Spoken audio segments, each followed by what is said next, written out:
సకల సద్గుణములు చక్కగా లేకున్నా వారు గురులు కారు వాస్తవముగా. సవినయుడు కాక సత్యుడెట్లగు, సవినయుడు కాక సత్యవితుడెట్లగు,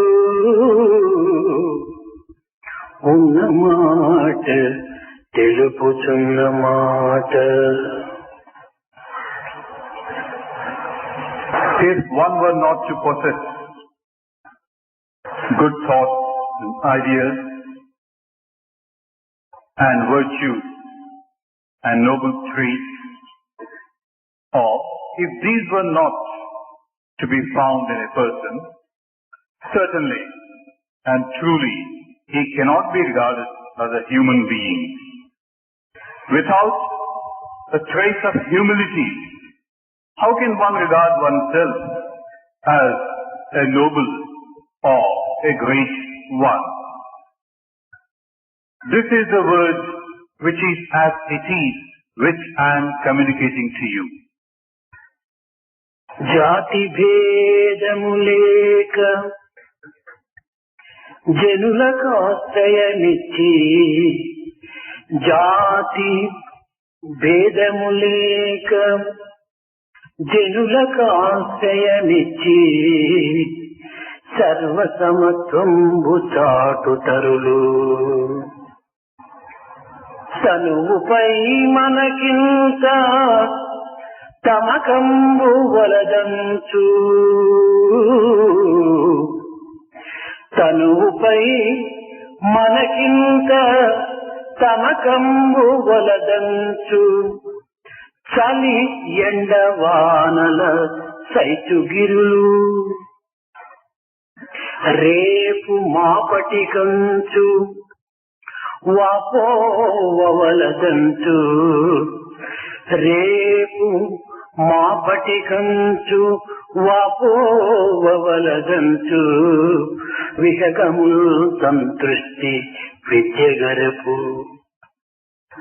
జగము నిత్యము కాదు సంసారమది భ్రాంతి,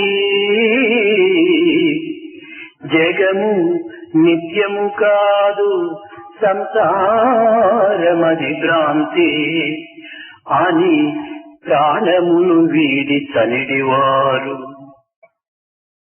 నాది నేనను భావమనిత్యమంచు, నాది నేనను భావమది భ్రాంతి అంచు, తెలుపు ప్రకృతి జనని బాష్పవృష్టి తెలుపు. ప్రాణి ప్రాణి సుజ్ఞానమర్పింప ప్రకృతి ఒకటే పాఠశాల. ప్రాణి సుజ్ఞానమర్పింప ప్రకృతి ఒకటే పాఠశాల. సద్గురుడు శ్రీహరియుకాడే, సద్గురుడు శ్రీహరియుకాడే.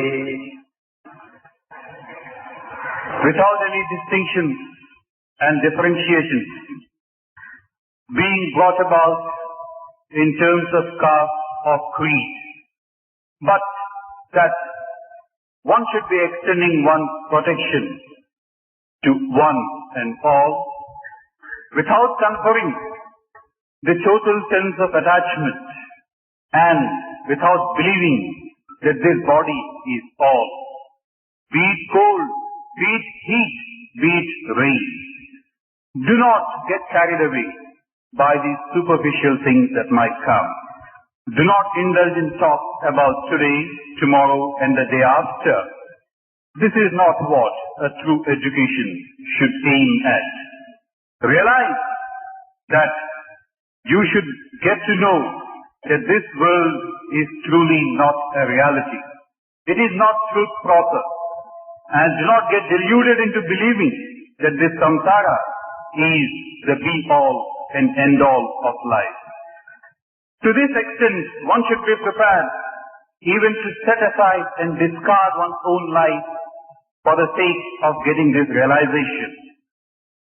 Also, thoughts centered around mind, dying, and diseased mind, these again are a form of delusion. And the greatest among teachers that would confer upon you the supreme knowledge is this nature around us. Nature is verily the university where you would get to know that it is the prani and such other things which are taught to you. And nature also tells you that is it not that Sri Hari is the Guru of Guru, the Sadguru. దివ్యాత్మ స్వరూపులైన అధ్యాపకులారా, Embodiments of the divine Atma, teachers. దేశ దేశాంతరాలలో కాలక్రమేణా పైకి వచ్చిన సంస్కృతులన్నీ కూడాను కాలగర్భములో కలిసిపోయి మచ్చులకైన కూడాను చిక్కుకున్నవి. Over centuries, whatever civilizations have come to surface in different climes, in different parts of the world, have been swept away by the tides of time. కానీ ఎన్ని ప్రళయములు సంభవించినా, ఎన్ని అవాంతరములు అడ్డులు తగిలినా, చెట్టు చెదరక, కట్టు కదలక, విజయ జ్యోతిగా విసర్జన హృదయ నభో వీధిలో దేదీప్యమానముగా వెలుగుతున్నటువంటి సంస్కృతి ఒక్కటియే, అది ఏ భారతీయ సంస్కృతి. When this is the situation pertaining to the culture, tradition and customs the world over, there is one culture or tradition which has stood the test of time. Deluge or no deluge, difficulties, trials and tribulations, all have been taken into stride without so much as a twig or a branch being shaken. And this is this great, effulgent, illuminating culture of the Bharatiya culture. విద్య, వినయము, ధైర్య, సాహస, ప్రజ్ఞాన, త్యాగ, సామాజిక సేవ ఇత్యాది పవిత్రమైన శక్తులతో Vidya, education, vinaya, humility, dharya, courage, and a sense of adventure and a supreme knowledge. సంగీత, సాహిత్య, శాస్త్రీయమైనటువంటి విద్యలను భారతీయ చారిత్రక సార్వభౌమాకాశమునందు తారలుగా వెలుగుతున్నటువంటి యొక్క ప్రకాశం కూడాను భారతీయ సంస్కృతియే. And with forms of human endeavor like music, literature, and all the classical art forms as the shining beacon light, this has been the Bharatiya culture. సత్యమేవ జయతే, సార్వభౌమత్వమును సార్వకాలతత్వమును ప్రకటింపజేసి ప్రకాశింపజేసినటువంటి కుడును ఈ యొక్క భారతీయ సంస్కృతియే. The Bharatiya culture is again that which has upheld the statement, the truth shall triumph, come what may. మానవత్వములో దివ్యత్వమైన ఆత్మతత్వమును నిరూపింపజేసి ప్రాచీన సంస్కృతిని అంతా కూడాను నిలబెట్టుటకై అనేక విధమైనటువంటి పౌరాణికమైనటువంటి ప్రచారములు కూడాను సలిపినటువంటిది భారతీయ సంస్కృతియే. And then again this Bharatiya Sanskrit is that which has shown to man the latent divinity inherent in him, and which has, with this motivating spirit within him, which has made him to uphold the ancient traditions and customs. ధర్మేచ అర్థేచ కామేచ Nathicharami అనే సూత్రములను వైవాహిక శాస్త్రములుగా సాంస్కృతిక విశ్వసించి ఆత్మ కళ్యాణముగా నిరూపించినటువంటిది కూడాను భారతీయ సంస్కృతియే. Then this Bharatiya culture is one wherein you have been shown the true meaning of these words of dharma, artha and kama, and where procedures have been laid down where one might discharge one's responsibilities towards these so as to get the best of benefit from such a practice. యంత్ర మంత్ర తంత్రములతోటి ఆది భౌతిక ఆధ్యాత్మిక ఆదిదైవికం యొక్క తాపత్రయములను చల్లార్చి దివ్యత్వమైనటువంటి ప్రశాంతిని చేకూర్చినటువంటిది కూడాను భారతీయ సంస్కృతియే.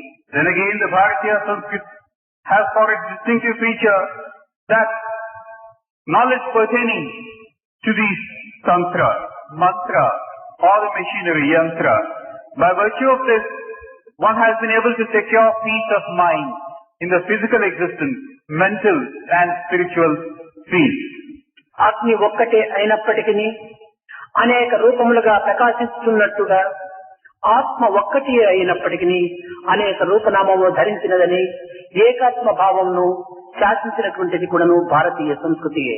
The Bharatiya Sanskrit again has upheld this paramount principle that just as one single part is manifest in many things, so also the one single Atma is present and is seen in different forms and different beings.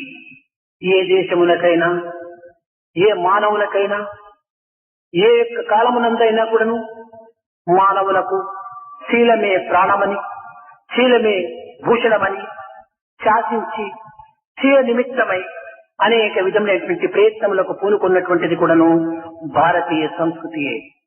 It again is this Bharatiya Sanskrit which has ventured out to tell mankind at large, irrespective of the country, place or circumstance, that it is character alone which is an ornament to one's existence and has also shown the way to build up one's character. ఇట్టి సంస్కృతిని జగద్వ్యాప్తి గావించే నిమిత్తమై ప్రాచీన కాలము నుండి యుగ యుగములుగా కూడాను అనేక విధములైన పరిణామములు చెందుతూ వచ్చుతున్నది విద్యా విధానము.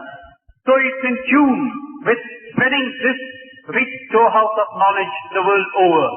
The different education forms and systems have been coming to practice over the years right from ancient times. కృతయుగ త్రేతాయుగ ద్వాపర యుగమునందు ఏ విధమైనటువంటి యొక్క సంస్కృతి యొక్క పరిణామములు ప్రపంచమునకు వ్యాప్తి గావించెనో అదే విధముగా విద్యా విధానమునందు కూడాను 4 విధములైనటువంటి పరిణామములు కలుగుతూ వచ్చినవి. Now all the different yugas, like the Kruta Yuga, Treta Yuga and Dwapara Yuga, there have been different forms and different methods which have been adopted to distribute and to spread this knowledge. And there are 4 distinctive methods. కృతయుగమునందు దివ్యత్వమైన ఆత్మతత్వమును పవిత్రమైనటువంటి యొక్క దివ్యత్వాన్ని సమకూర్చి దీని యొక్క అన్వేషణ నిమిత్తమై అనేక రకములైనటువంటి యొక్క విద్యా విధానములను ప్రారంభిస్తూ వచ్చారు. Now in the Kruta Yuga, that which is the divine, that which is going to confer on you a state of total bliss, how is one to secure that divinity proper? And the education methods adopted in those times were tuned in to this need. ప్రప్రథమములో విద్య దివ్యాత్మ అన్వేషణ నిమిత్తమై ప్రారంభమైంది. So much so that the very purpose for which this education system has been brought in is for the sake, this process of inquiry to lead you on to this Divyatma Tattva. యథోవా ఇమాని భూతాని జాయంతి అని సర్వము కూడాను దైవత్వము నుండి ఆవిర్భవించిన అన్నవన్న విషయము ఈ విద్యా విధానములో ప్రారంభమైంది. It was in this education system that we find reference to the fact that everything is born of and born out of the one divine being. వేదాసమేతం పురుషం మహాంతం ఆదిత్యవర్ణం తమసపరస్తాత్ దివ్యత్వమైనటువంటి యొక్క దైవత్వాన్ని దర్శింపజేసే నిమిత్తమై ఆధారంగా పూనుకున్నటువంటివి ఈ విద్యలని యథార్థ స్వరూపాన్ని నిరూపిస్తూ వచ్చాయి. Then also we have the dictions of those years, that particular age, wherein to show that this divine being, God, that alone is truth proper, that alone is reality. క్రమక్రమేణా ఈ శాశ్వతత్వమైనటువంటి దివ్యత్వమును లక్ష్యములను ఉంచుకొని ఇది రెండవ పరిణామంగా రూపొందుతూ వచ్చింది విద్య. So in this manner, in the course of with this as the main purpose, we do find from time to time a certain amount of change coming over. దేశ కాల ప్రభావములకు గురి అయి ఆచార విచారములకు కట్టుబడి అనేక విధమైనటువంటి ప్రాంతీయమైనటువంటి దేశీయమైనటువంటి అనుభూతులను లక్ష్యం నందించుకొని విద్య రెండవ విధంగా ప్రారంభమైంది.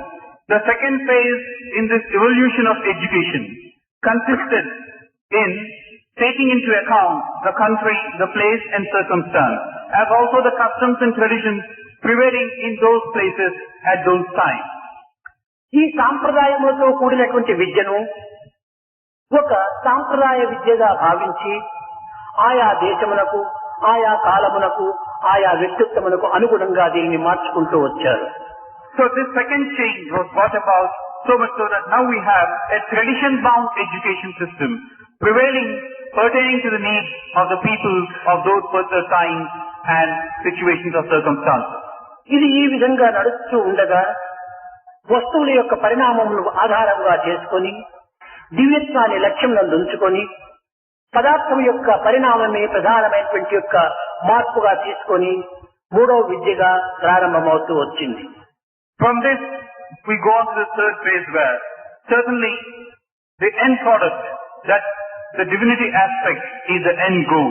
Nevertheless, taking into account the circumstances and the situation that prevails around you, and taking into account the fact that things tend to change from time to time. అయితే నాలుగవదేమి కడపటిదైనటువంటిది ఈ వస్తువులకు మూల కారణమైనది ఏమిటో అనేటువంటి విషయాన్ని విమర్శించి దీనికి అణుశక్తియే దీనికి ప్రధానమైనటువంటి యొక్క ఆధారమని ఈనాడు అణుశక్తి ప్రభావంతో పరిణామం చేత విద్యను అభ్యసించవలసి వచ్చింది. Now we come to the fourth one from the third stage where even as you are taking into account the fact that the material things tend to undergo a transformation or a change, now you start inquiring what is the basis of it all, of this change? What is the basis of this material entity? And now you come to this knowledge pertaining to the atom, the energy associated with the atom. ఈ అణుశక్తి ద్వారా పదార్థము, పదార్థం వల్ల ప్రాణతత్వము, ప్రాణతత్వం వల్ల దివ్యత్వము అనేటువంటి యొక్క మార్గమును సోపానములుగా తీసుకొని విద్యను జరపడం ప్రారంభమైంది. So that now you have at the very basis it all, the atom, and from the atom is born matter, from matter you have this prana, and then you come on to the fourth stage, the divine aspect. This is the prevailing one. ఏ తర్వాత అన్నింటి ఎందుకును దివ్యత్వమే మూలాధారమైనటువంటి సత్యం అనేటువంటి దానిని గుర్తించి ఈనాడు మన సంస్థలను కొన్ని విధమైనటువంటి పరిణామములు చేయవలసి వచ్చింది. So much so, taking into account all these factors, in our organization, we have had to evolve an education system which would take into account all these prevailing factors. ఒకటి విజ్ఞాన శాస్త్రము, రెండవది జ్ఞాన శాస్త్రము. Now, one of these could be called Vijnana Shastra, the other Gnana Shastra. ఈ విజ్ఞానం అనేటువంటిది కేవలము సృష్టి కల్పితమైనటువంటి జగత్తును గురించి విమర్శించి పరిశీలించి పరిశోధన కలిపేటువంటిది. The first of these, the Vijnana, it's a process of inquiry wherein you start looking around at the world around you and start looking into the why and what of everything.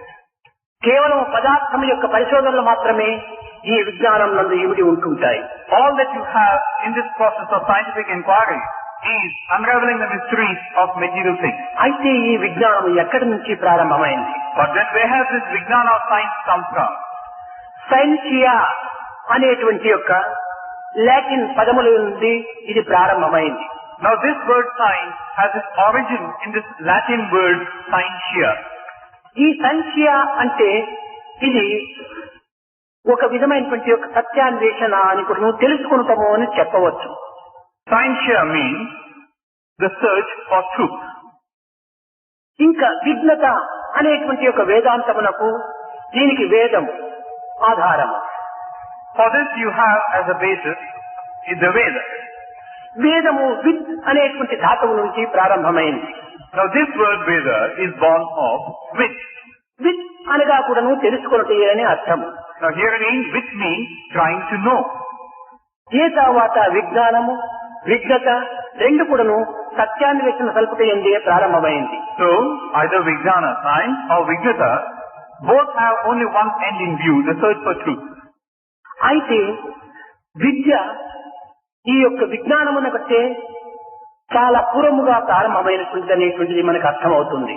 But then it's easy for us to understand that this Vidya is something which was born ahead and far ahead of Vijnana. అనగా వేదము ఆధారముల గురించి బోధించగా విజ్ఞానము ఆధేయముల గురించి విమర్శిస్తూ వచ్చింది.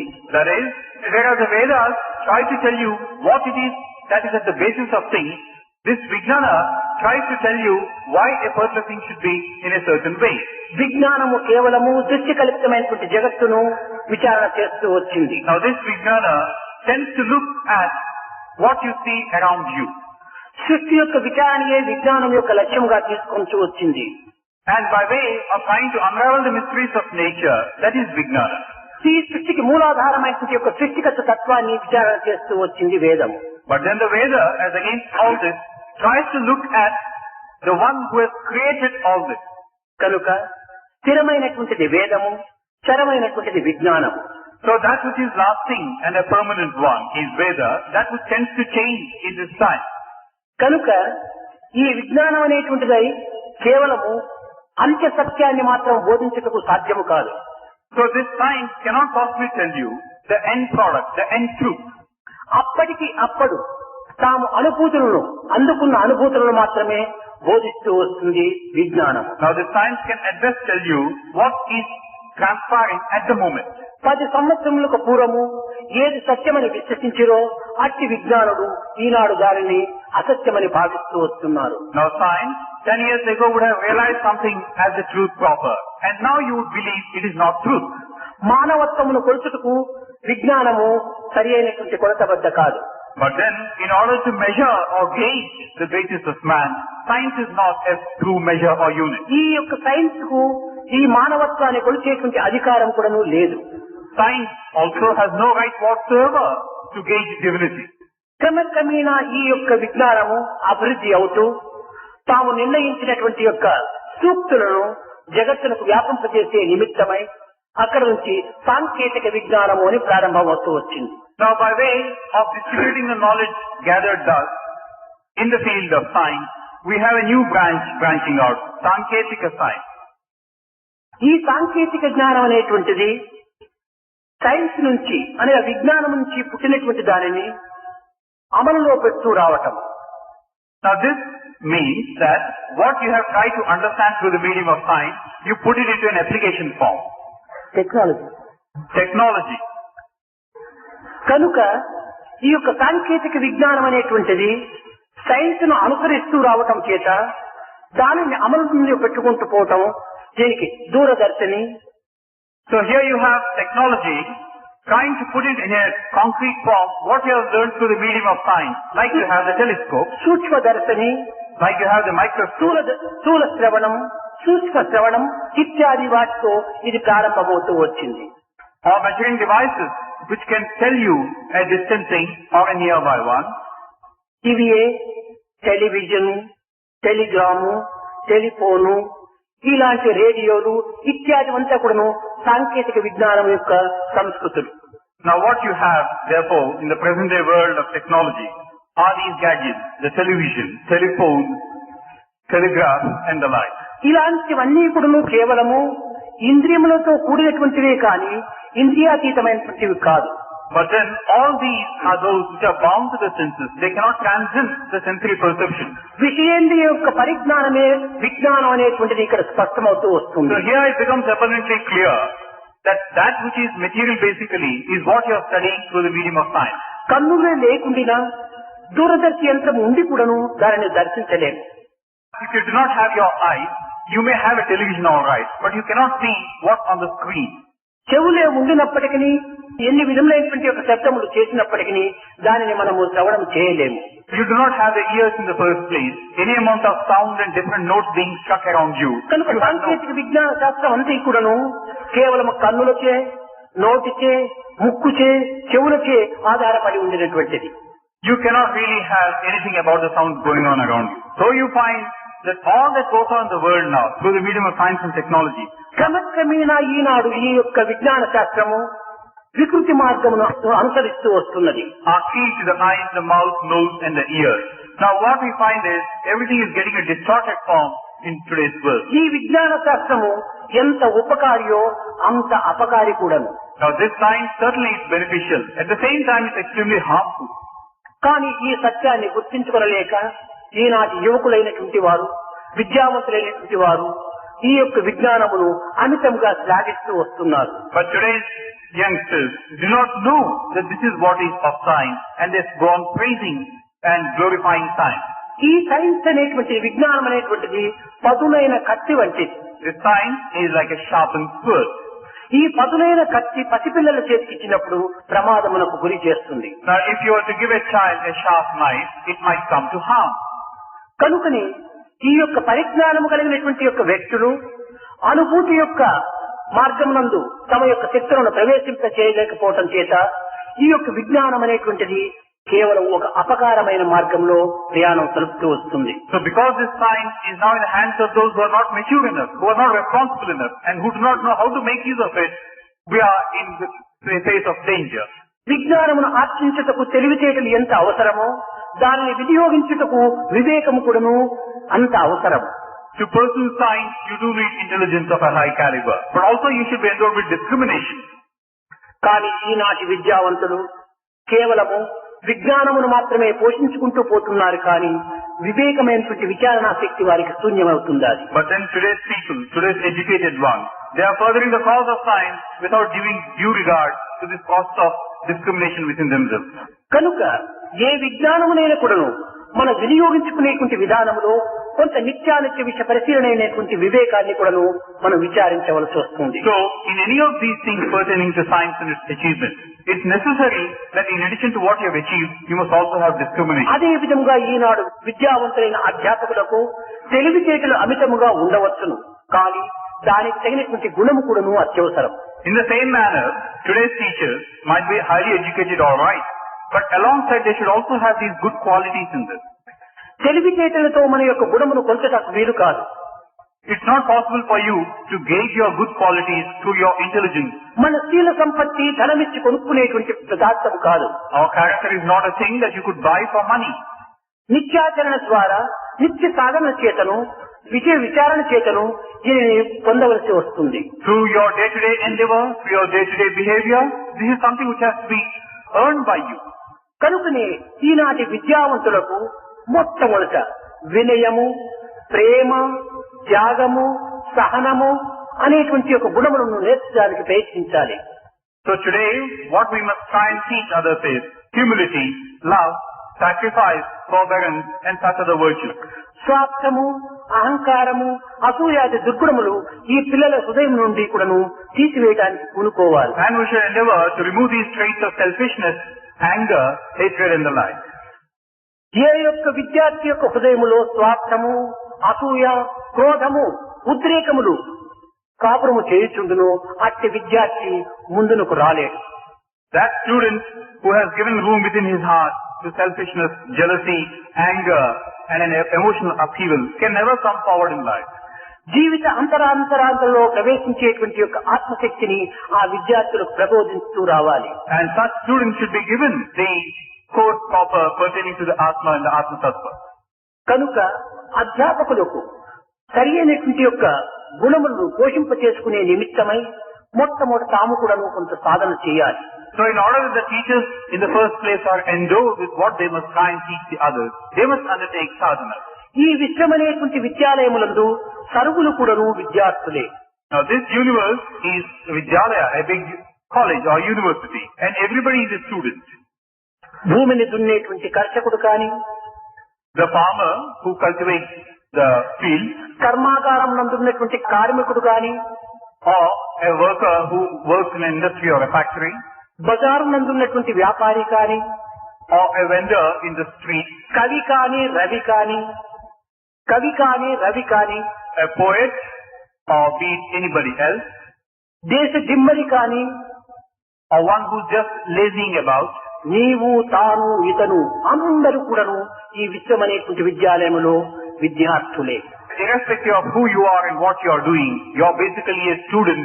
మానవుడు ఏ కర్మలు ఆచరించినప్పటికీ దాని ఫలితము మాత్రము తప్పదు. Now whatever one might be doing, one has necessarily to put up with the fruits of his action.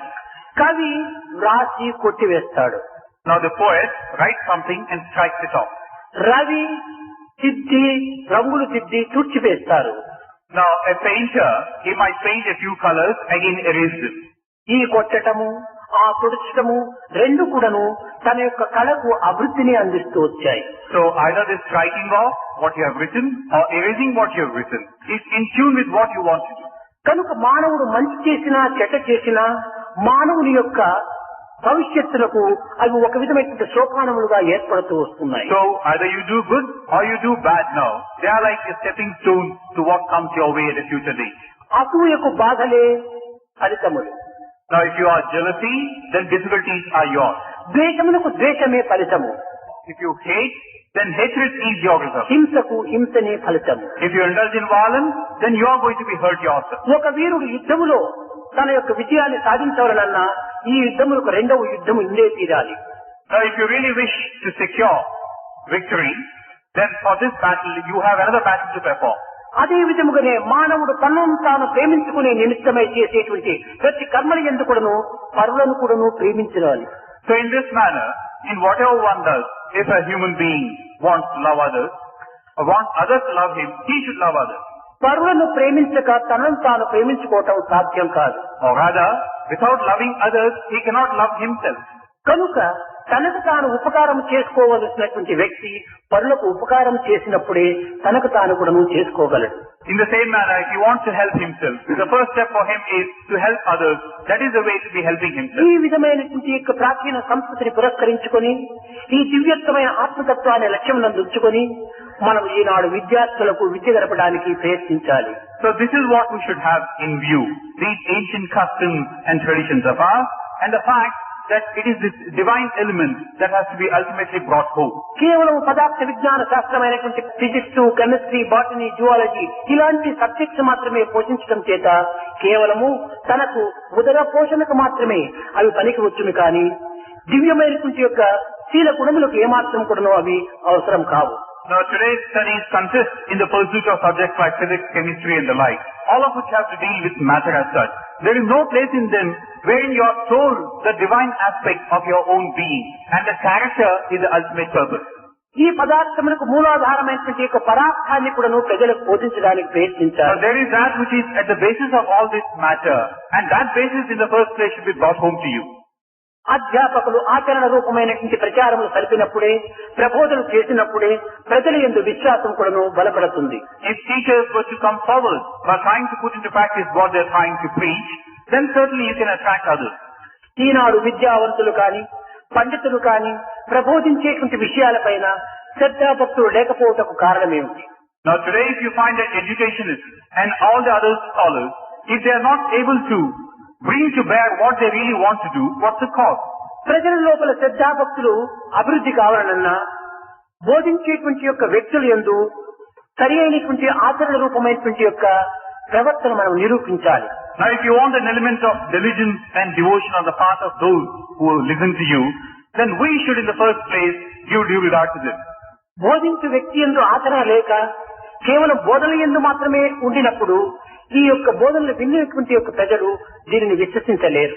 If one who wants to teach these, if he himself doesn't possess diligence or devotion, how can those who listen to him cultivate this? కనుకనే ఈనాడు బోధించేటువంటి యొక్క వ్యక్తులలో ఒక పవిత్రమైనటువంటి ఆచరణ అత్యవసరం. So in today's world, of one who wants to teach others, there should be this sacred element of practice. ఈనాటి పిల్లలు చాలా తెలివితేటలు కలిగినటువంటి వారు. Today's youngsters, children are extremely clever. మనము చెప్పేటువంటి విషయములను అతి శ్రద్ధగా గుర్తిస్తూ ఉంటారు. Whatever we communicate to them, they do grasp easily. కేవలం గుర్తించడమే కాదు కనిపెడుతూ కూడా ఉంటారు. Not only would they be listening keenly on what you're trying, they're also observing you. విద్యార్థులకు మాత్రం సత్యం పలకమని చెప్పి అధ్యాపకులు అసత్యం ఆడుతుంటే విద్యార్థులు ఏ రీతిగా వారు అనుసరిస్తారు? To the students, you want to talk about truth and nothing but the truth. But then what you do instead is keep uttering untruth. How do you expect the students to respond? విద్యార్థులలో ఈ విధమైనటువంటి విశ్వాసము తల్లి, తండ్రి, గురువు నుంచి కూడా కోల్పోతున్నారు. Now that's why students of today have lost this element of faith in this aspect of truth with regard to the parents, father, mother or a teacher. ఇంటి యందు చిన్న చిన్న విషయములు యందు కూడాను తల్లి తండ్రులు అసత్యములు ఆడుతుంటారు. Because in front of this child, Even for the smallest of things, the father and mother utter an untruth, a ఈ lie. అసత్యమును నిరంతరము శ్రవణం చేస్తున్నటువంటి విద్యార్థి దీన్ని ఏ రీతిగా విశ్వసించగలడు? The student constantly listens to these lies. How can he have any regard for truth? అదే విధముగానే అధ్యాపకులు కూడాను పిల్లలకు బోధించేటువంటి విషయములు తమ యొక్క ఆచరణ యందు ఉండిన విద్యార్థులు విశ్వసించుటకు ఎంతైనా కూడా సిద్ధంగా ఉంటారు. In the same manner, if the teacher were to be full of conviction himself by way of putting into practice what he is communicating, certainly he will be successful. ముఖ్యంగా మీరు అధ్యాపకులు గుర్తించవలసినటువంటి విషయము, మీరు అధ్యాపకులము అనేటువంటి భావన మీరు పెట్టుకోకూడదు. Now, one essential thing that all the teachers should bear in mind is, never have a thought that you are a teacher. మేము కూడాను విద్యార్థులమే అనేటువంటి సత్యాన్ని మాత్రము మరవకూడదు. Have this realization that we also are students. కారణమేమనగా విద్యార్థులకు చెప్పవలసినటువంటి విషయాలను మనం అనేక గ్రంథముల యందు మనము చదవవలసి వస్తుంది. Why, you might ask. Now, whatever you wish to communicate to the student, you yourself garner and collect from various books.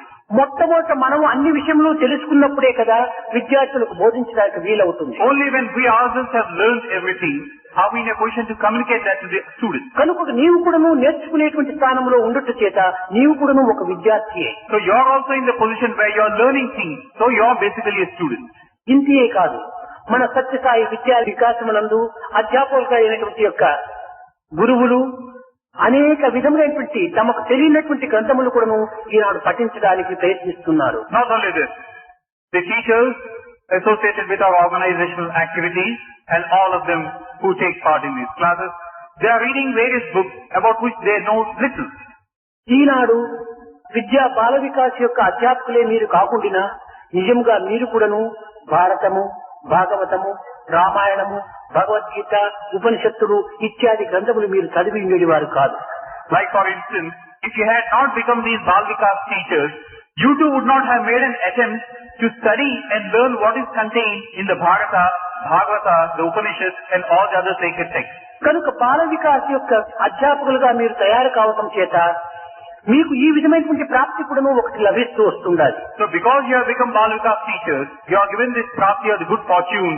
మీరు కూడాను మీకు తెలియని విషయాలను ఎన్నిటినో మీరు తెలుసుకోవడానికి ప్రయత్నిస్తున్నారు. By trying to know what you yourself have not known all these years. అయితే ఒక్కటి, వెలుగుతున్నటువంటి జ్యోతియే మిగిలినటువంటి జ్యోతులను వెలిగింప చేయడానికి అధికారంగా ఉంటుంటాది. But there's one thing over here. That candle, that flame, which is by itself glowing, has the right to light up other candles. కనుక అధ్యాపకులు వెలుగుతున్న జ్యోతి వలె ఉండినప్పుడే చిన్న విద్యార్థులైనటువంటి ఈ జ్యోతులను వెలిగించడానికి ఒక విధమైనటువంటి అవకాశం ఉంటుంటాది. So only when the teacher is like this glowing flame does he have the right to go and light up the flames of the students. మీరు నిరంతరము చదువుతుండినప్పుడే ఈ యొక్క విద్యార్థులు కూడాను చెప్పడానికి కూడాను వీలవుతుంటారు. Only when you yourself are incessantly pursuing the study of these do you have a right to teach others. కనుక మీరు కూడాను ఇంకా తెలియనటువంటి విషయాలను ఎన్నింటినో తెలుసుకున్నటకు ప్రయత్నించాలి. So you also must make an effort to understand things about which you know nothing now. భౌతికంగా, వ్యావహారికంగా, లౌకికమైనటువంటి జగత్తులో జీవించడం చేత కొన్ని విద్యలు మనం అభ్యసించవలసి వస్తుంది. Pertaining to this physical existence of ours, living as we are in the world with all its day-to-day encumbrances, ఇవన్నీ కూడాను ఉదర పోషణ నిమిత్తమే గడిపేటువంటి విద్యలుగా మనం విశ్వసించాలి. now whatever we pursue in this context are merely to help you make a living. అయితే అన్ని విద్యలకు మూలాధారమైనటువంటి ఆత్మ విద్యను మాత్రము అనుభూతిలో మనం తెప్పించుకోవాలి. But that which is at the basis of it all, the Atma Vidya, pertaining to the Atma, should be realized in practice or experienced by us. ఈనాటి యొక్క విజ్ఞానులందరూ కూడాను పై యొక్క మెరుగులను మాత్రమే చూస్తూ వస్తుంటారు. Today again you find in the field of science, you are carried away by the razzle dazzle of this achievement. ఈ ప్రశాంతిలో ప్రవేశించినటువంటి ప్రతి వ్యక్తి కూడాను ఒక మందిరమని, ఈ పూర్ణచంద్ర హాల్ అని, ఈ స్తూపమని, ఇవన్నీ కూడాను కంటికి కనిపించేటువంటి దృశ్యాలు మాత్రమే చూచి చాలా ఆశ్చర్యపడుతుంటారు. Now those who come to Prashant Nilayam, for instance, they have a view of the mandir, they have a view of the stupa and various other spots, and they are given to a state of surprise. అయితే ఈ కనిపించేటువంటి దృశ్యములు ఎందే ఇంత ఆనందం ఉంటే కనిపించినటువంటిది ఈ కనిపించే దృశ్యములకు ఆధారమైనటువంటి దాంట్లో ఎంత ఆనందం ఉంటుందో యోచించుకోవచ్చు. Not merely are you surprised, you are also given to a state of being happy. Now these are things which are striking you in the physical eye and you get elated thus. then if only you were to look deeper and try to understand the basis of it all, how much joy will you really get? కనిపించేటువంటి వృక్షము లోపల ఫలపుష్పాలు మాత్రమే నీ వాసించి వాటిని అనుభవిస్తావు. Now here is a tree, you're seeing, you're looking at the flowers and the fruits and you're trying to aspire for them. కానీ ఈ కనిపించి అనుభవించేటువంటి ఫలపుష్పముల యొక్క ఫలితము కనిపించిన వేరుపైన ఆధారపడి ఉంటుందనేటువంటి యొక్క సత్యాన్ని మీరు గుర్తించాలి. But then you must understand the truth that which you are able to see, thus the fruits and the flowers, have got at the very basis of their existence the roots which you are not able to see. కనిపించేటువంటివంతా కూడాను మార్పు చెందేటువంటివి. Now that which you are seeing is subject to a state of change. కనుక మార్పు చెందిన దానిపైన మార్పు చెందేటువంటి పదార్థం అంతా ఈ జగత్తులో మనకు దృశ్యకల్పితంగా ఉండాలి. But there is something which is the basis of it all, which is changeless. And the world as such is based on a changeless entity. పర్వతములంతా శిలామయంగా ఉంటుండాలి. Take a look at the mountains, it's nothing but rock. భూమి అంతా మృణ్మయంగా ఉంటుండాలి. And on this earth, you have all these herbs and the plants. వృక్షములంతా కాష్టమయంగా ఉంటుండాలి. A tree is made of wood. దేహమంతా మాంసమయంగా ఉంటుండాలి. Body is nothing but flesh. కానీ కాష్టమయమైనటువంటి యొక్క ఈ కర్రకు అనేక విధమైనటువంటి రూపనామములు ఏర్పడినట్టుగా, Now this piece of wood which is inert is given different shapes and names. శిలామయమైనటువంటి పర్వతములన్నిటికీ అనేక రూపనామములు కల్పించినట్టుగా, So also that which is basically rock is given different names and shapes and forms. మాంసమయమైనటువంటి ఈ యొక్క మానవత్వానికి దివ్యత్వమైనటువంటి ఆకారం తీర్చిదిద్దాలి. In the same manner, this is that which is nothing but flesh in the main should be given different meanings and different significance. కర్రను ఎన్ని రూపనామములుగా తెచ్చినప్పటికీ కర్ర మాత్రము మారదు. Now you may give different shapes and forms to this piece of wood, but that is basically wood. శిలలో శిల్పి ఎన్ని రకములైనటువంటి రూపంలో తీర్చిదిద్దినప్పటికీ రాయి మాత్రము మారదు. The sculptor likewise might come out with different forms for a piece of rock, but basically it's rock. కనుక మారనటువంటిది ఏదియో అది ఏ దివ్యత్వమైనటువంటిది. So that which does not change at all, that is divinity. దానిపైన లక్ష్యం ఉంచుకొని మారేటువంటి యొక్క విద్యను మారేటువంటి జగత్తులకు సంబంధించినటువంటి విద్యార్థులకు బోధించడానికి పూనుకోవాలి. So focus your attention on that changeless entity, and with this as a basis proper, try and teach the students about things which basically change. దురదృష్టవశాత్తు ఈనాడు మారేటువంటి విద్య అమితంగా అభివృద్ధి అవుతుండాలి. But unfortunately in today's world we find that which goes on changing is given a great prominence. విజ్ఞానము చేత ఎంత కార్యములైనా సాధించవచ్చునని విర్రవీగుతున్నాడు మానవుడు. Man is arrogant to the core in believing that with science he can achieve anything. దైవంతో ఏమాత్రమూ పని లేదు, విజ్ఞాన శాస్త్రజ్ఞుడే ఈయనకి ప్రధానమైన ప్రమాణమైన వ్యక్తిగా మనం విశ్వసిస్తున్నాం. He has nothing to do with God, though he feels it is the scientist, the technologist who is the supreme being for him. కేవలం భౌతిక విద్యకు ధనమునకు దాసులై, Now by merely becoming slaves to his worldly knowledge and the material possessions, అణుశక్తిని సాధించటమన్న అహంకారంతో స్వేచ్ఛా విహారం కలిపేటువంటి విజ్ఞానవేత్తలకు ఈ యొక్క జ్ఞానతత్వం అనేటువంటిది అర్థము కాదు. and having become egoistic just because they have split the atom and tapped the energies of the atom and feeling that they have achieved everything, to such people this basic cause విజ్ఞానములో ఆడంబరము అధికము, should be told that they cannot really get this true bliss. జ్ఞానములో ఆనందము అధికము. Now in Vijnana you can't get Ananda, but ఆనందము అనుభూతి, in Jnana you get Ananda which is experienced by, ఆ ఆడంబరము అశాశ్వతము. whereas the Ananda that you get now is temporary. కంచునందు మ్రోత ఘనముగా నుండును. Now the noise that emanated from a metal fleece could be a loud one, కనకమందు మ్రోత కానరాదు. but that which emanates from gold you really cannot decipher. అల్పులకెప్పుడు ఆడంబరము మెండు. Now those insignificant ones indulge in exhibitionism and pomp. పైన పూతలేల భక్తులకును. But for a true devotee, what's the need for him to be exhibitionist? కనుక మనము నిర్మలమైనటువంటి యొక్క జీవతత్వం చేత మనం పవిత్రమైనటువంటి ఆత్మతత్వాన్ని అన్వేషణ చేయాలి. So we are basically serene. We are basically what we are. And with that, we should try to aspire for that which is grand and glorious. మనము ఈ జగత్తును చూచి, ఈ యొక్క భూమిని చూచి, ఈ ధనమును చూచి మనం అనేకంగా మురిసిపోతున్నాము. Now we look around the world at us and rejoice in what we see. భూమి నాది అనగా భూమి పక్కున నవ్వు. You say that the earth is yours and it is said the earth laughs back at you. దానహీనుని చూచి ధనము నవ్వు. So also one who is not given to charity, it is said wealth laughs at him. త్యాగహీనుని చూచి యోగి నవ్వు. So also a yogi would laugh at one who is not given to selflessness, who cannot indulge in sacrifice. యుద్ధహీనుని చూచి కాలంబు నవ్వురా. So also time, it is said, laughs at one who backs out. నీవు యుద్ధము చూసి నా దేహం ఏమైపోతుందో అని నీవు బాధపడుతుంటే కాలుడు నిన్ను చూసి నవ్వుతాడు. Now it is said that you are in the battlefield and you say it is yours. It is said the God of death laughs at you. ఈ ప్రపంచమునందు మనం అతి తెలివితేటలుగా మనం మెలగవలసి వస్తుంది. Now in this world again, we certainly have to have a presence of mind and to be clever. ఆ యొక్క తెలివితేటలను ఈనాడు మనం అభివృద్ధి పరచుకోవటం ప్రయత్నించాలి. Now that sort of presence of mind, we should ఆ try, తెలివితేటలతో పాటు మన యొక్క గుణమును కూడాను చేర్చాలి. we should cultivate them as also the good qualities. దంతములకు మధ్య ఎంత మేల్కువతోడ In the midst of the teeth, getting crushed. నరుడు కూడా అట్లే in the same manner, a human being మెలంత also, మంచిది. in the same manner, a human being also should conduct himself. కనుక మనము ఏ విధంగా మెలగాలంటే దంతములకు మధ్య నాలుగు ఏ జాగ్రత్తతో మనం మెలుగుతుండాలో అదే విధంగా నరులకు మధ్య మనం అతి జాగ్రత్తగా మనం మెలగడానికి ప్రయత్నించాలి. Here you have the tongue carrying out its functions with so much of alertness in the midst of all these teeth and jaws. అయితే ఇలాంటి ఆధ్యాత్మిక మార్గంలో ప్రవేశించినటువంటి వ్యక్తులను చూసి అనేక మంది అనేక విధములుగా పరిహసించవచ్చును. So also a human being should conduct himself in the midst of all this. But then there is one thing again, a person who aspires for the spiritual aspect of life. కానీ ఇట్టి పరిహాసములకు కానీ ఇట్టి హాస్యాస్పదములకు కానీ ఈ విధమైనటువంటి దూషణ భూషణలకు కానీ మనం ఏమాత్రము కుంగక పొంగక సమర్థమైనటువంటి భావాన్ని మనం అభివృద్ధి పరచుకోవాలి. May come in for scorn and ridicule at the hands of others. But then you should not give way. You should not get bogged down. You should not be weighed down and feel dejected at what's facing you. పుణ్యవశము చేత పుట్టెను మనుజుడై, పుణ్యవశము చేత పుట్టెను మనుజుడై. You have been born as a human being out of a great good you have done in the past. దుష్ట వాంఛల చేత దుష్టుడగును. But when this is the case, because of your false desire, you are now becoming an evil person. జ్ఞానహీనుడగును మానవత్వము చెడును.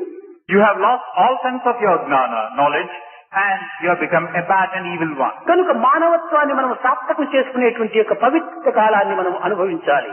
So we must try and sanctify this life that has been given to us. అయితే లోకములో కొన్ని దూషణ భూషణలు మనం అనేక విధములుగా కట్టుబడి చేస్తున్నాయి. Now in this world again, it's our experience that we come in for praise as well as ridicule and scorn. సమత్వాన్ని పొందేటువంటి యొక్క విద్యను మనం మొట్టమొదట అభ్యసించాలి. So what we must cultivate within ourselves is a sense of equal-mindedness. ఎవరు ఏమన్నప్పటికీ మన యొక్క లక్ష్యాన్ని మనం మార్చుకోకుండా ఉంటుండాలి.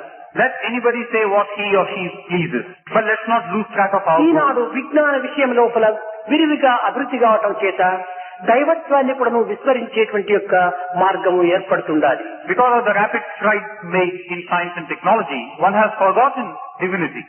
దైవమే లేడు అనేటువంటి యొక్క దీన్ని కూడా మనం వినవలసి వస్తుండాలి. We also come to hear statements like there is no God. ఇంతే కాదు, ఒక విధమైనటువంటి మతము కులము కూడాను లేదని కూడా వాదిస్తున్నారు. Not only this, they say there is no religion, there is no caste. ఏమిటి వీరి తెలివితేటలు? If you think this is cleverness, what type of cleverness is this? నాకు కులము లేదు మతము లేదు అని బల్లలు గుద్ది చాటుతున్నారు. You are thumping on the table and proclaiming, I have no religion, I have no caste. అయితే లౌకికమైనటువంటి దృష్టిలో వారు ఈ విధంగా భావించి ఉండవచ్చును. But then, in a worldly context, you might be believing thus.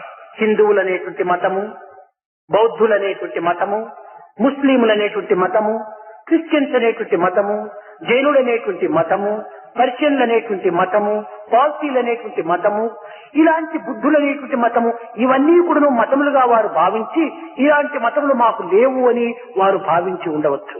Now these people who keep talking in these lines probably feel that you have a religion like Hinduism, Buddhism, Islam, Christianity, Jainism.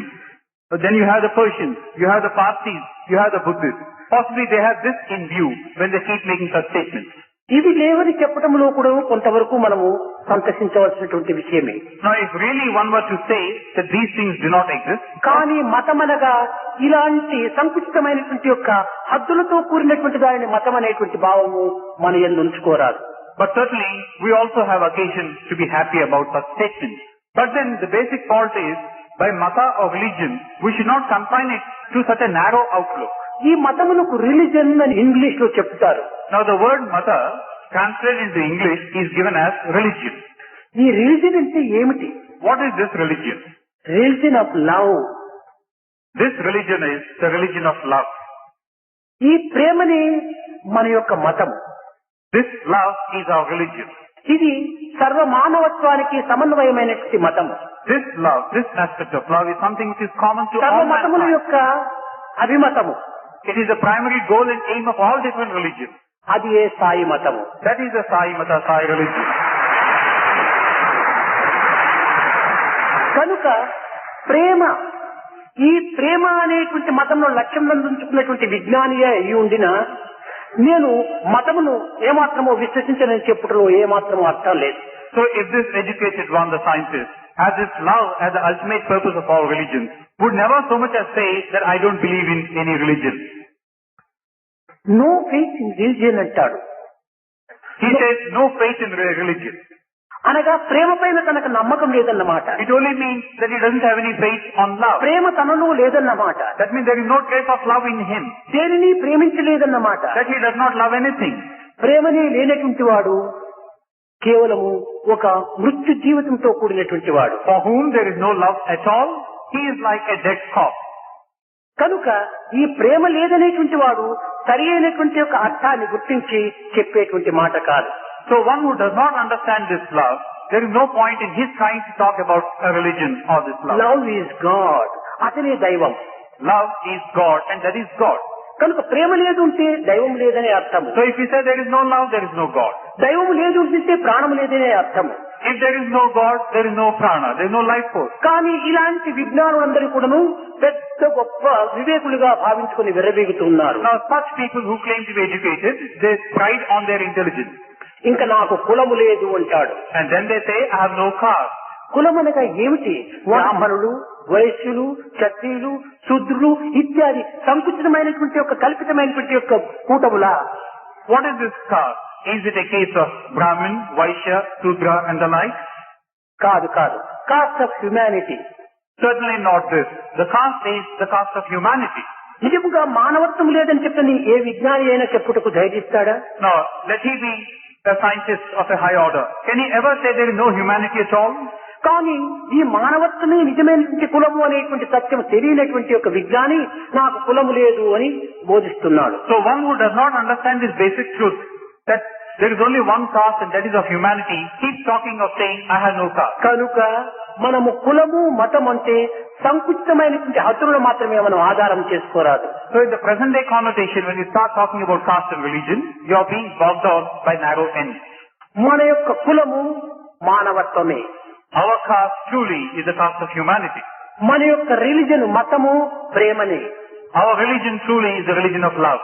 కనుక మానవత్వమైనటువంటి సోదరత్వములు ఇచ్చే ప్రేమతత్వం అనేటువంటి యొక్క దివ్యత్వాన్ని మనము వెలిగింప చేయడానికి ప్రయత్నించాలి. Here is this brotherhood of man around you, and from that should be born the realization that love is supreme and love is God. నిజముగా ఈనాడు విజ్ఞానం పెరుగుతూ పెరుగుతూ వికృతమైనటువంటి యొక్క తత్వాన్ని అనుభవిస్తుండాలి. Today science is making rapid strides and progress, but then it's taking a distorted form altogether. ఇది జగత్తునకు చాలా ప్రమాద స్థితిని కూడా కలిగిస్తుండాలి. And because of this, the world itself is in peril and danger.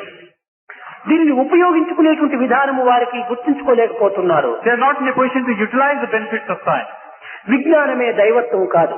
Science cannot be called God or విజ్ఞానము divinity. ఇంద్రియ పరిపర్తనతో కూడినటువంటిది. Science is something which is intimately bound to the senses. ఈ ఇంద్రియానికి అతీతమైనటువంటి యొక్క తత్వమే విజ్ఞత యొక్క తత్వము. That which transcends beyond these senses, that the Vignata, that is what confers on your ఇప్పుడు divinity. ఒక చిన్న విషయం. Here is a small example. విజ్ఞానం చేత ఆవిర్భవించినటువంటి విజ్ఞాన సూత్రం చేత ప్రతిపాదింపబడినటువంటిదే ఈ యొక్క సాంకేతిక విజ్ఞానం. You talk about this technology. Technology is nothing but an applied form of science, all that you have learnt in science. దీని వలన టెలివిజన్లు కూడాను ప్రారంభమైనాయి. So one of the products of technology is television. ఈ టెలివిజన్ సరి అయిన మనకు మార్గంలో వినియోగ పెట్టుకున్న విద్యను ఎంతైనా అభ్యసించవచ్చును. You use this television in the proper way, certainly you can further the cause of education. విద్యా బోధన యందు, విజ్ఞాన పరిశీలన యందు, దివ్యత్వమైనటువంటి యొక్క ప్రకృతి యొక్క సౌందర్యం నందు ఈ యొక్క టెలివిజన్లు మనం ఉపయోగపెట్టుకొని మనం ధన్యులు కావచ్చు. We certainly can make the best of this television by way of bringing home the bountiful nature, where all that has to be shown, and it's an excellent visual aid. మానవుని యొక్క వివేకతను వికసింపచేసే నిమిత్తమై ఏర్పడినటువంటివి ఈ టెలివిజన్లు. Now this television is again that which furthers your own understanding of things better and better. విద్యను ప్రబోధక ద్వారా ప్రచురింపచేసేటువంటిది ఈ టెలివిజన్లు. This television once again is a visual aid to further the cause of education. ఇవే సాంకేతిక జ్ఞానం యొక్క స్వరూపములు. Now this is the form that technology takes. అయితే ఈనాడు ఆ యొక్క టెలివిజన్లు ఏ పెడమార్గం పట్టి విద్యార్థులను పాడు చేస్తున్నవో మీరే యోచించుకోవచ్చు. But then today you know what the fate of this television is. How much it has been put in the wrong track, spoiling and polluting the minds of young students. విద్యా సంస్థల నుంచి కూడా ఇంటికి వెళ్ళినటువంటి విద్యార్థి 5 గంటల నుండి టెలివిజన్ ముందు కూర్చొని 9 గంటల వరకు కూడాను ఈ టెలివిజన్ ముందే కాలమును వ్యక్తం చేస్తున్నాడు. After going away from his college at 5 o'clock, he sits in front of the TV screen from 5 to 9 and wastes away his time. తన చదువును కూడాను తాను మర్చిపోతున్నాడు. He ignores and neglects his studies.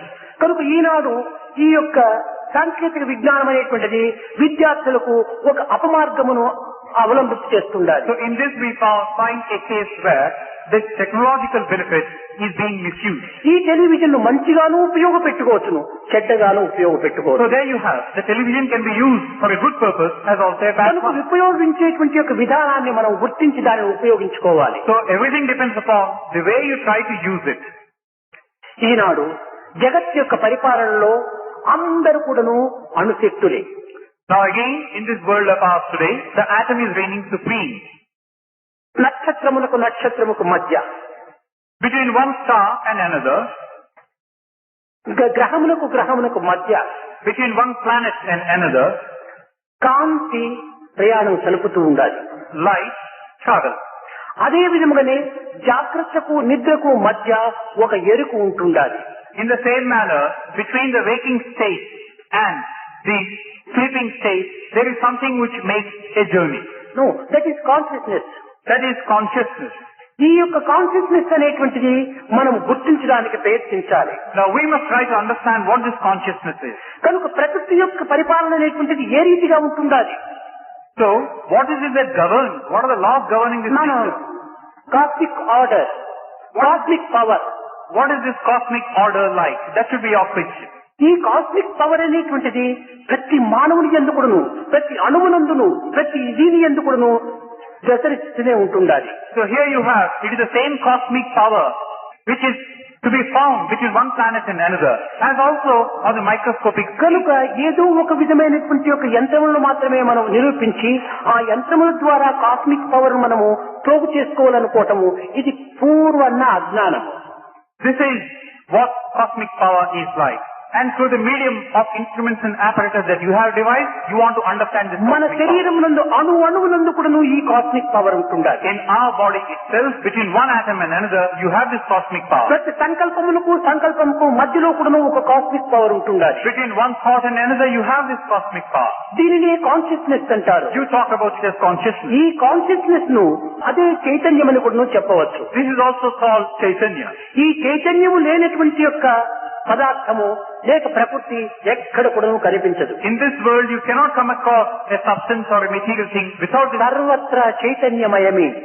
without this Chaitanya. Everywhere you have this element of అయితే Chaitanya. ఆ చైతన్యమును మనం అభివృద్ధి పరుచుకునేటువంటి యొక్క విధానాన్ని కూడా మనం But తెలుసుకోవాలి. then we should know how to get use and how to cultivate this Chaitanya, how to know it.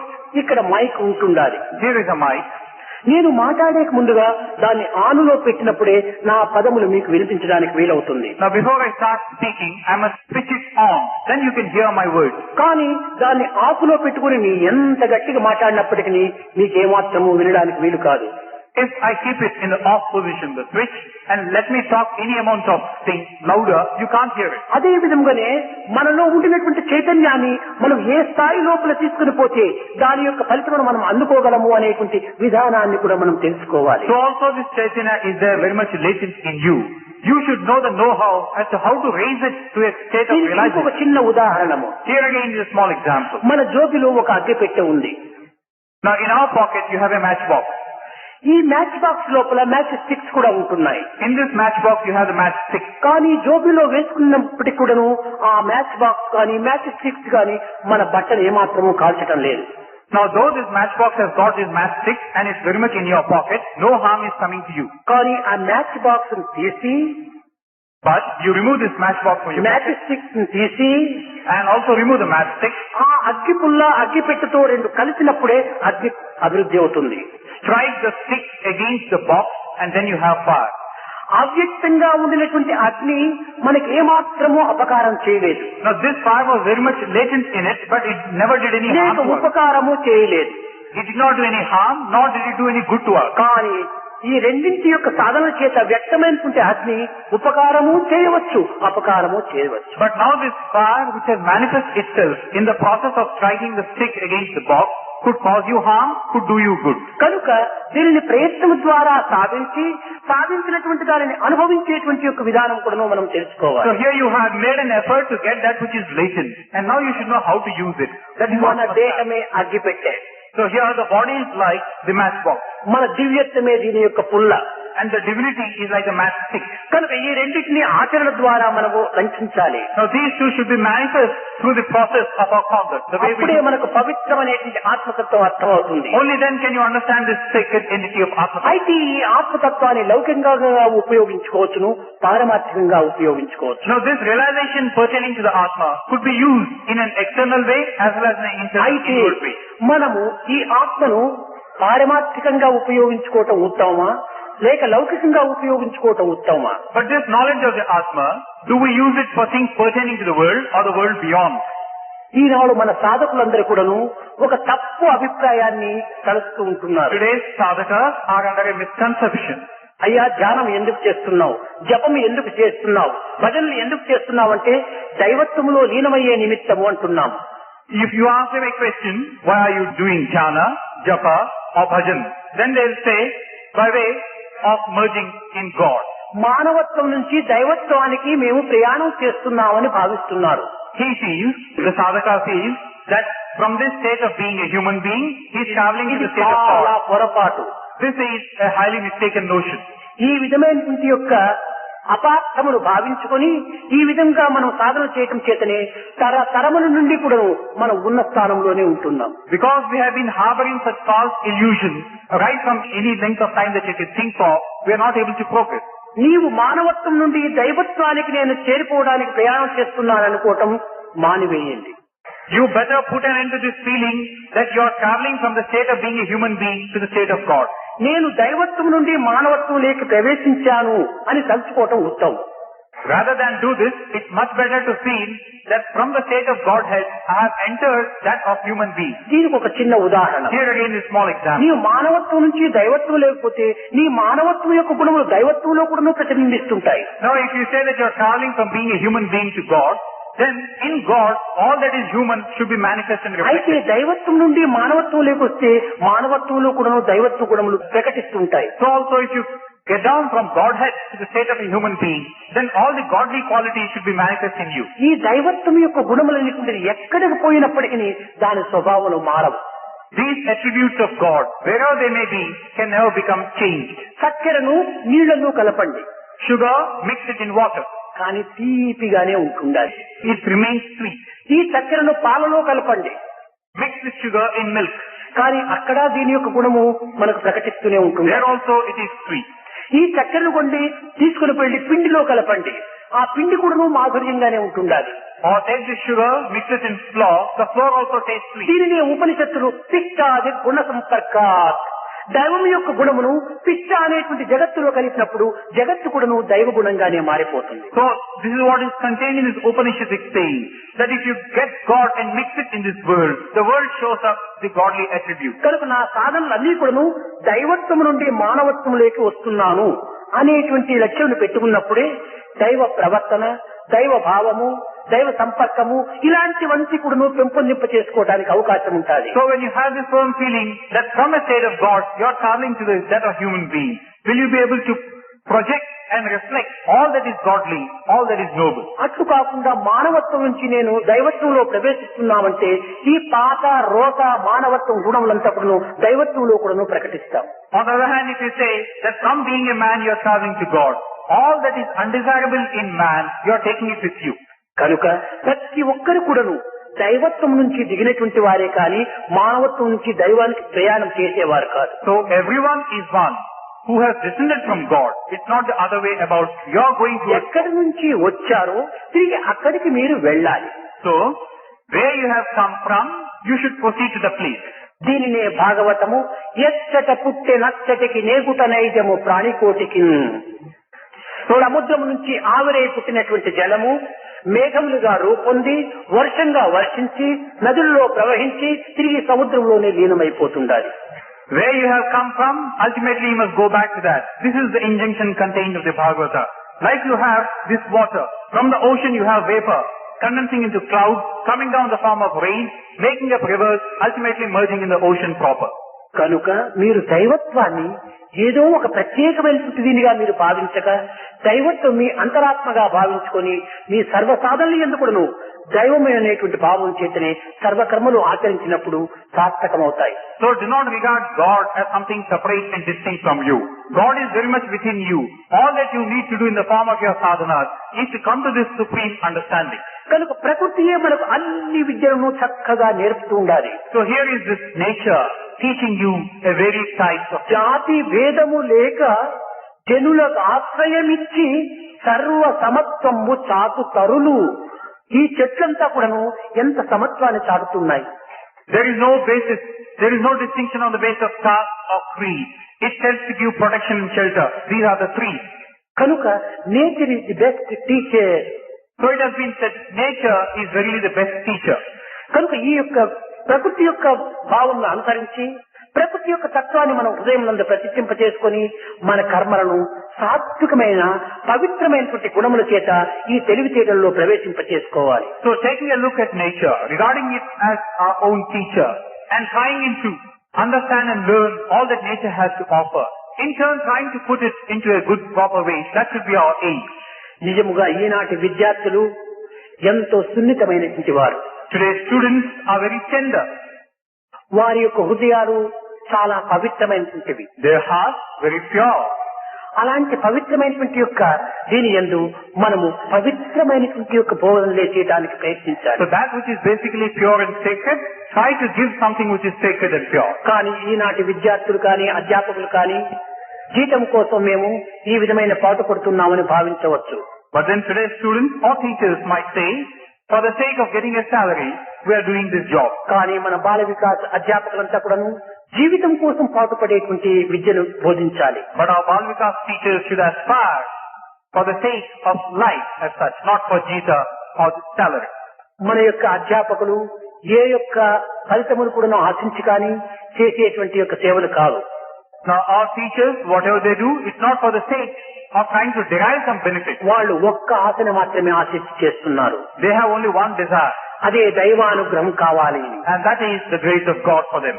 కనుక మనము ఏ విధమైనటువంటి త్యాగానికి మనం ప్రయత్నిస్తామో ఆ త్యాగం వలనే మనకు ఒక విధమైనటువంటి యోగం కూడాను ప్రాప్తిస్తుంది. So that which you are trying to seek, this sacrifice that you are indulging in, that ultimately is going to confer on you this yoga. ప్రేమ హృదయులు కావాలి మీరు మొట్టమొదట. First of all, fill your heart with love. ప్రేమతోనే బోధించాలి.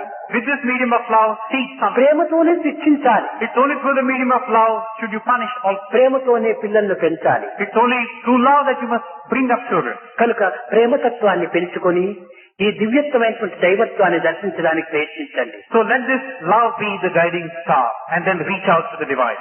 దేశంలో నలుమూలలా ముంచుకొని వస్తున్నటువంటి అశాంతిని కొంతవరకు మన యొక్క ప్రచార ప్రబోధముల చేతన లేక సాధనల చేతను దీనిని చల్లార్చడానికి ప్రయత్నించాలి. In this world or around us, this chaos and confusion that is generating, that's on the increase, try to arrest it through what we do. ఈనాటి విద్యార్థులే భావి భారతోద్ధారకులు. Today's students are tomorrow's rulers. జగత్తులకే వీరు మార్గదర్శకులు. And to the entire world, they are the path. కనుక మార్గదర్శకులైనటువంటి యొక్క ఈ విద్యార్థులకు చక్కని ఆదర్శవంతమైనటువంటి విద్యను మనం బోధించాలి. They are the ones who are going to lead others, and such people should be given. విద్యార్థి లోకంలో ఈనాడు చెలరేగుతున్నటువంటి యొక్క అలజడులంతా కూడాను చల్లార్చడానికి ఈ విద్యార్థులు అభివృద్ధి కావాలి. Should be given an ideal form of education, and this chaos in education, which is on the increase in the student community. ఉద్రేకాలకు లేక విప్లవాలకు గురి అయినటువంటి వారు విద్యార్థులు car. These students should try and assuage such tendencies. Now those students who are given to state of excitement can never వారికి విద్య understand. అనేటువంటి విషయం ఏమిటో వారికి తెలియనటువంటి వారే. They can never really get to know what Vidya is. ఎక్కడ విప్లవాలు ఉంటుందో అక్కడ ప్రశాంతిని చేకూర్చాలి నిజమైన విద్యార్థి. True education should try and bring about peace where there is chaos and a revolution. కానీ విషయార్థులుగా తిరుగుతూ విద్యార్థులు మనం చెప్పుకుంటున్నారు. They are taking after material things. They proclaim themselves to be Vidyarthis or students. చెప్పుట ఒక్కటి, చేయుట మరి ఒకటి. You are saying something but doing something else. కనుక విద్యార్థుల యొక్క లక్షణం కాదు. This is not what a true The student should do. proper study of mankind is man. Thoughts, words, action together. ఒకటైపోవాలి. The proper study of mankind is man. Your thought, word and deed should be in perfect harmony with one another. కనుక ఇలాంటి విద్యార్థుల యొక్క తత్వము మనం ఎంతైనా అభివృద్ధి పరచడానికి చక్కని అవకాశం ఉంటుండాలి. And to generate such an atmosphere, we have ample scope here. రాత్రి జరిగినటువంటి సంఘటనకు ఇందులాశ జనరల్ మహదేవన్ కూడాను చెప్పారు. కానీ వారికి ఇంకా సూక్ష్మమైనటువంటి విషయాలు కూడాను వారు గుర్తించలేదు కనుక ఆ సూక్ష్మమైన విషయాలు కూడాను నేను చెప్పడానికి ప్రయత్నిస్తున్నాను.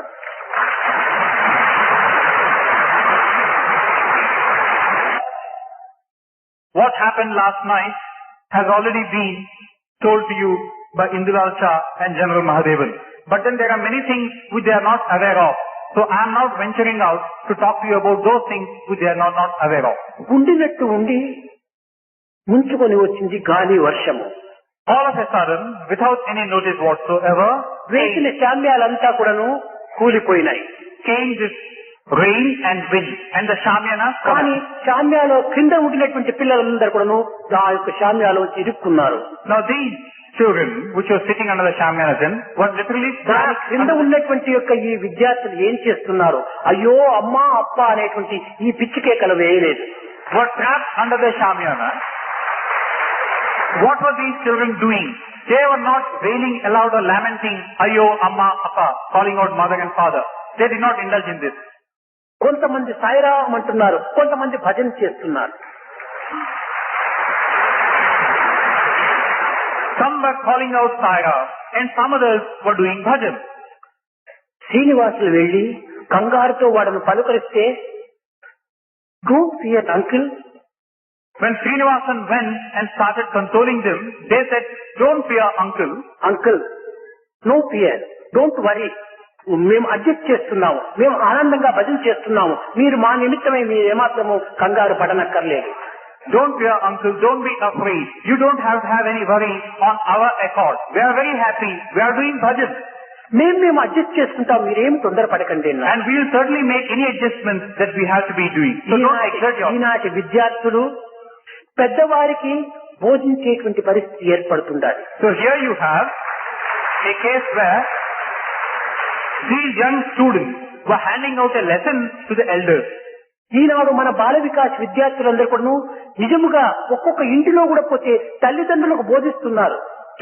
అది తల్లిదండ్రులు చెప్పుకోవడానికి సిగ్గుపడుతున్నారు. Today if you see our Bal Vikas children, when they go back, they teach their mother and father what they should and what they should not. In fact, the parents tend to feel shy of telling this. ఇంటిలో తండ్రి ఏమైనా cigarette తాగుతుంటే నమస్కారం చేస్తూ, నాన్న ఇది చాలా తప్పు, నీవు తాగుతుంటే నేను కూడా నువ్వు తాగాలని రావచ్చును, లేకపోతే నేను కూడా ఈ విధమైన దురభ్యాసంలో ప్రవేశించవచ్చును, ఈ స్మోకింగ్ అనేటువంటిది చాలా చెడ్డది, నీవు విడిస్తేనే నేను భోజనం చేస్తాను, లేకపోతే నేను భోజనం చేయనని హఠములు పట్టుకుని తల్లిదండ్రుల యొక్క దురభ్యాసాలంతా ఈ రకంగా తొలగింపజేస్తున్నారు. Like for instance, if the father is given to smoking, the child would go up to him with folded palms. He would plead with him, Father, if you're smoking, then I too would be tempted to smoke. And this is a bad thing to do. We should never do such things. If you do not stop smoking, then I'm not going to eat food here. In this way they plead with their parents and make them feel ashamed. ఇదే విధంగానే మరికొంతమంది తల్లిదండ్రులంతా కూడాను తీసుకుంటుంటారు. In the same manner, parents are also given to the habit of drinking. ఈ విధమైన ప్రతిజ్ఞ చేత పిల్లలు తల్లిదండ్రులు సరైన మార్గంలో తిప్పుతూ ఉన్నారు. Even such parents are brought round by their children. ఒక పిల్లవాడిని నేను ప్రశ్నించాను నిన్న. Yesterday I asked a small question of a child, of a నీవు boy. బొంబాయికి వెళ్ళినావు, ఎన్ని పర్యాలు టెలివిజన్ చూచావు, ఎన్ని సినిమాలకు వెళ్ళినావు అని అడిగాను. You had been to Bombay. How many times did you see television? How many cinemas did you see? చీచి అలాంటి పిచ్చి ఆటలు నేనేం ఆడలేదు స్వామి అన్నాడు. No, he said, I am not given to such bad things, Swami. He నేను answered. వారి యొక్క భావాన్ని తెలుసుకునే నిమిత్తమై సినిమాకు పోతే తప్పేమొచ్చింది, నాలెడ్జిని డెవలప్ చేసుకోవచ్చు కదా అని అడిగాను. Now, by way of prodding him further, I said, what's wrong in seeing a cinema? You are only broadening your knowledge, is it not? స్వామి సినిమాను చూస్తే నా నాలెడ్జి పోతుంది కానీ అభివృద్ధి కావడానికి వీలు కాదు అన్నాడు. And then he said, Swami, if I see a cinema, what little knowledge I have, I am losing. It's not the case of increasing my knowledge. ఎట్లా నీ నాలెడ్జి తగ్గిపోతుందని అడిగాను. And then again I asked him, how is your knowledge decreasing? ఈ film ఒక reel, ఆ reel ముందు ఒక దీపం ఉంటుంది, ఆ దీపం ముందు రీలు తిరుగుతుంటే బొమ్మలు తిరుగుతున్నాయి. Then he started saying that, for this cinema, all I know is there is a reel, in front of the reel is a lamp and something is being projected on a screen at a distance. Gramophone plate మరొక వైపున పాడుతూ ఉండాలి. And then there is this gramophone plate a certain distance away. దానికి దీనికి అతికించి cinema చూపుతున్నారు. And now there is a link between the sight and the sound, and that is the ఆ cinema. సినిమాలో ఆడేటువంటి వాళ్ళు డబ్బు కోసం యాక్ట్ చేస్తున్నారు. Now those people who are playing roles in the cinema are doing for the sake of money. ఇవి రెండు కూడాను కల్పితమైనటువంటివే. Both are things which are a make-believe world. ఈ కల్పితమైనటువంటి వాటికి మేము డబ్బు ఇచ్చి మేము ఏడుస్తున్నాము. For that which is basically a make-believe thing, we are giving money and crying in the process. సినిమాలు ఏడిస్తే మేము ఏడుస్తున్నాము. నిజంగా అక్కడ ఏడ్చడం లేదు. నిజంగా ఇలాంటిదంతా కూడా మా నాలెడ్జిని కిల్ చేస్తుంది, అది కానీ డెవలప్ చేయటం లేదన్నారు. Those enacting the roles in the cinema are crying, but they are crying by taking money. Seeing them cry, we are crying, but we are parting with money. ఇది మా ఇగ్నరెన్స్ కానీ ఇది knowledge కాదన్నాడు. In this way, our true knowledge is decreasing. It's not a case of increasing our knowledge. కనుక పిల్లలను ఈ విధమైనటువంటి యొక్క తెలివితేటలు ఇంత జాగ్రత్తతో వాళ్ళు కనిపెడుతున్నారు. So this is what is given to youngsters of today. They are so clever, so alert to observe everything. అలాంటి హృదయం కలిగినటువంటి యొక్క పవిత్ర హృదయులైనటువంటి విద్యార్థులకు గురువులు పవిత్రమైనటువంటి భారతంలోనే వాళ్ళను అభివృద్ధి కావించాలి. Now these are these young children, pure, serene and sacred. And our teachers must aspire to feed them with that which is sacred and pure. కొన్ని సమయాల లోపల విద్యార్థుల యొక్క బ్యాక్గ్రౌండ్లు చాలా విరుద్ధంగా ఉంటాయి. Now in certain circumstances we find that the background of students is something which is not what we వాళ్ళను expect. సరిదిద్దేటువంటి మార్గాలు కూడా కొన్ని మనం కనిపెట్టాలి. So by way of reforming them, we must devise ways and means. కనుక విద్యార్థులలో సమరసము, సమైక్యత, సమన్వయము, ప్రేమలు అభివృద్ధిగా ఉంటుంటాయి. So in students you have this element of love, this sense of equanimity of thought and equality of purpose, one-pointedness. These things should be furthered. కనుక మనము అధ్యాపకులైనటువంటి వారు ఈనాడు లోకములో 3 రకములుగా ఉంటున్నారు. Now, when you look at the teaching community or the teachers community in the world, there are 3 categories. ఒకరు నిరంతరము విద్యార్థులపైన complaint చేస్తుంటారు. The first category of teachers continuously indulges in complaining against the students. ఇంకా రెండవ తరగతి వాళ్ళు explain చేస్తుంటారు.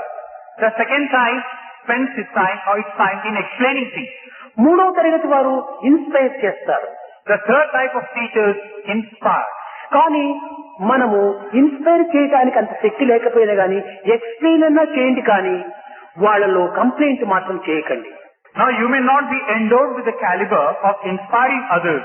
At least try to explain, but don't indulge in complaining against them. మనము top level అయినటువంటి అనగా ఉన్నత స్థాయి అయినటువంటి ఇన్స్పైర్ చేసేటువంటి టీచర్స్ గా కావాలి. Now we should aspire to become teachers who would inspire the students. వాళ్ళు ఇంకా వినాలి అనేటువంటి ఉత్సాహం వాళ్ళలో అభివృద్ధి పరచాలి. We must teach them in such a way that they have this inborn enthusiasm developed further to listen to more and more from us. ఇది స్వార్థ త్యాగం చేసినటువంటి గురువులకే సాధ్యమవుతుంది. Now only those who have no trace of selfishness in them can they achieve this degree of అధ్యాపకులారా, ప్రతి విద్యార్థి కూడాను మీ కన్న కుమారుని వలె, కన్న బిడ్డల వలె మీరు చూసుకోవాలి. Teachers, try to look upon every child as your own child. నిజముగా మీ పుట్టిన బిడ్డను కూడా ఇంత ప్రేమించరు, కానీ మీరు ప్రేమపుత్రులైనటువంటి ఈ విద్యార్థులు మిమ్మల్ని ఎంతో విశ్వసించి ప్రేమిస్తున్నారు.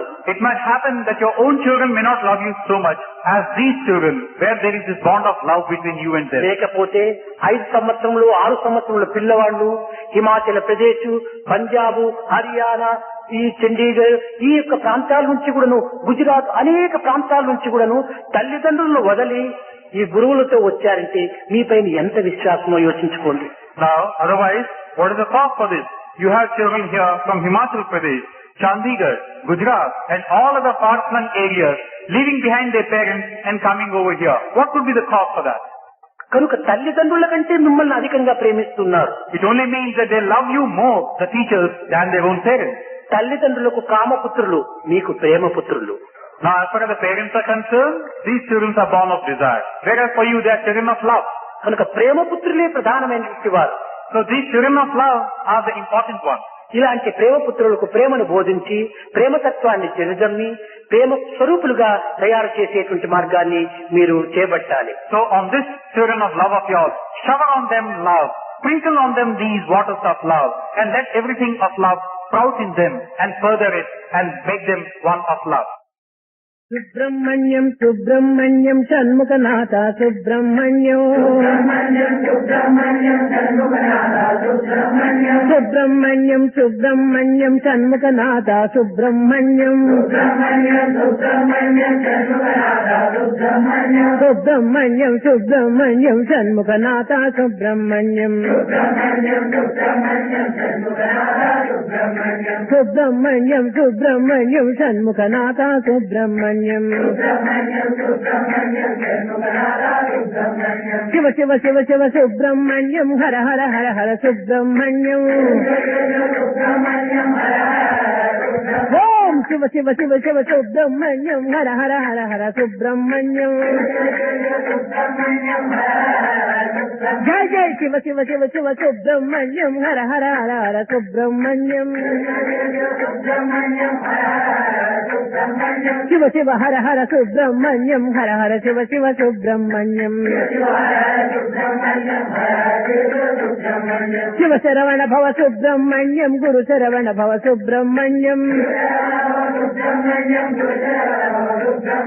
శివ శరవణ భవ సుబ్రహ్మణ్యం గురు శరవణ భవ సుబ్రహ్మణ్యం శివ శివ హర హర సుబ్రహ్మణ్యం హర హర శివ శివ సుబ్రహ్మణ్యం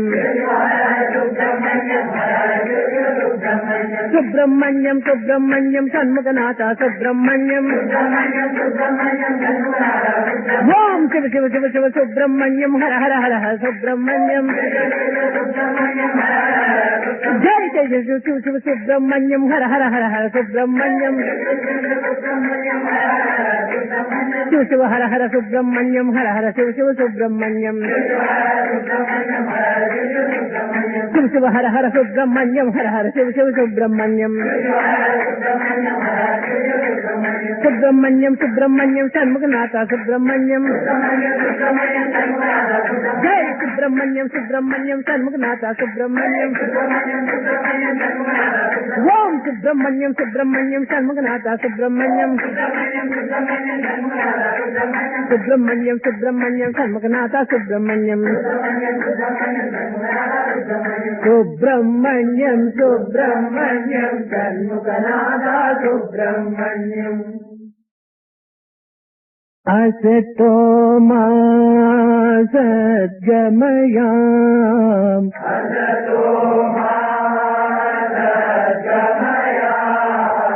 అసతో మా సద్గమయాం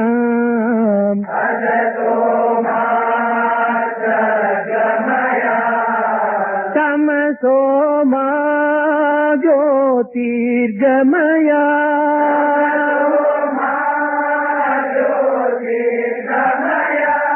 మృత్యోర్మా అమృతం గమయా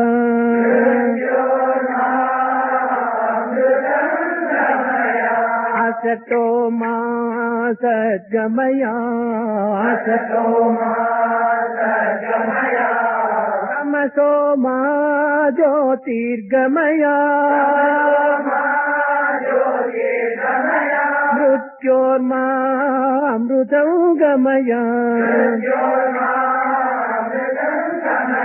మృత్యోర్మా అమృతం గమయా